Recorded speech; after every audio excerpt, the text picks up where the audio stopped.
Good morning everyone, welcome back to my channel, welcome back to a new blog. সকাল বাজে এখন প্রায় 9টা। আমরা ঘুম থেকে উঠে ফ্রেশ হয়ে এই গরম জল নিয়ে বসে পড়েছি। এখন কিন্তু খুব তাড়াতাড়ি রেডি হব। আমরা এখন বেরোবো জুয়ের জন্য। আর এই কিউট কিউট খেলনাগুলো কিন্তু আমার ছেলেকে ওর পিপি কিনে দিয়েছে। এটা একটা কি বলে ওটাকে, পিগি ব্যাংক। এটা কিন্তু ভীষণ পছন্দ হয়েছে ওর থেকে, কিন্তু আমার বেশি পছন্দ হয়েছে এটা। চলো সকাল সকাল রেডি হয়ে সবাই মিলে বেরোই। সকালে জাস্ট একটু খাবার দাবার খেয়ে বেরিয়ে গেছি। আমরা কিন্তু ওখানে গিয়ে লাঞ্চটা করব। তো খুব কাছাকাছি আমার মাসির বাড়ি থেকে জুটা। এই যে আমরা চলেই এলাম। এখানে এসে বাইরে থেকে তো মনে হচ্ছিল খুবই সুন্দর একটা জায়গা হবে। গিয়ে এত ভিড়, সত্যি কথা বলতে কি এত ভিড় না, এই বাচ্চা নিয়ে যাওয়াটা খুব কষ্ট। আজকে আমরা জুতে এসেছি, একদম বাঘের পাশেই আছি আমরা, একদম বটের ছায়ায় বসে। বাঘের পাশে আছি মানে কি, বাঘের পাশে বটের ছায়া। প্রথমে ঢুকেই কিন্তু আমরা কুমির দেখে ফেলেছি। তারপর এখানে এই যে বাঘটা দেখার পর সত্যি কথা বলতে কি দেখতে কিন্তু বেশ ভালো লাগছিল। আমি আগে কখনো কোনোদিনও চিড়িয়াখানায় যাইনি, আর এই প্রথমবার সামনে থেকে বাঘ দেখলাম। আমার সাংঘাতিক ভয় লাগছিল আর ভালোও লাগছিল, কারণ বাঘ তো মানুষকে খেতে আসে। আমার ওই ফিলটাই হচ্ছিল যে ও যদি ওখান থেকে ছুটে আমাকে খেতে চলে আসে। যাই হোক, বেশ ভালো লেগেছে, আবার বলবো না যে খুব ভালো লেগেছে।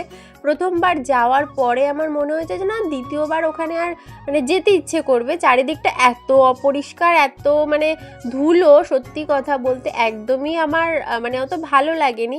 আমরা প্রথমে একটু ঘোরাঘুরি করার পর একটু কফি খেয়ে নিচ্ছিলাম সবাই মিলে, কারণ সাংঘাতিক খিদে পেয়ে গেছিলো। একটু কফি খাওয়ার পর একটু রেস্ট করছিলাম। তারপরে আমরা ভাবলাম যে আমরা একবারে লাঞ্চটা করে নিই, কারণ লাঞ্চ যদি না করতে পারি তারপরে আবার সন্ধে হয়ে যাবে, এরপরে ঘুরতেও লেট হয়ে যাবে। লাঞ্চ করে তারপর আমরা চারিদিকটা ঘুরবো। তো সেটা ভেবেই আমরা সবাই মিলে লাঞ্চ করে নিচ্ছিলাম। আজকের লাঞ্চে কিন্তু অনেক কিছু আছে। দুপুরবেলা এত খিদে পেয়েছিল যে যা পেয়েছি সামনে সব পুরো মানে সাটিয়ে দিয়েছি, এত ভালো লাগছিল। অনেক দিন পর ঘুরতে গিয়ে সবার সাথে দেখা হয়ে অনেক বেশি ভালো লাগছিল। সত্যি কথা বলতে যে এই ছেলেকে নিয়ে যাওয়ার পরে মানে কোনো জায়গায় গেলে খুব কষ্ট হয়, কারণ ও আশেপাশে সবার সাথে মানিয়ে নিতে পারে না। কিন্তু এখানে কিন্তু অত কষ্ট হয়নি, ও সবার সাথে গল্প করছিল, সবার কাছে গেছিলো। চলো এবার এই দিকটায় যাওয়া যাক। এইদিকে নাকি হাতি, তারপরে অনেক কিছু আছে, গিয়ে তোমাদের দেখাচ্ছি।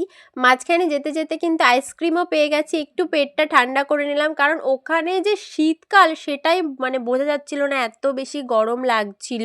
এখানে হাতি দেখতে পাচ্ছিলাম, যদিও বা হাতি অনেকবার দেখেছি, আমাদের মায়াপুরে প্রায়ই দেখা যায়।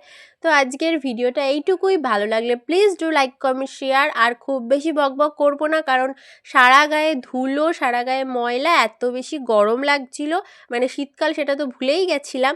যাই হোক, এবার যাওয়া যাক বাড়ির দিকে, মানে মাসির বাড়ির দিকে। আমরা এখান থেকে কালকে বেরোবো। আশা করি তোমাদের ব্লগটা শেয়ার করতে পারবো। ততক্ষণের জন্য বাই, ভালো থেকো, সুস্থ থেকো। তোমরাও একবার এসো, যারা যারা আসোনি চিড়িয়াখানায় দেখে যেও।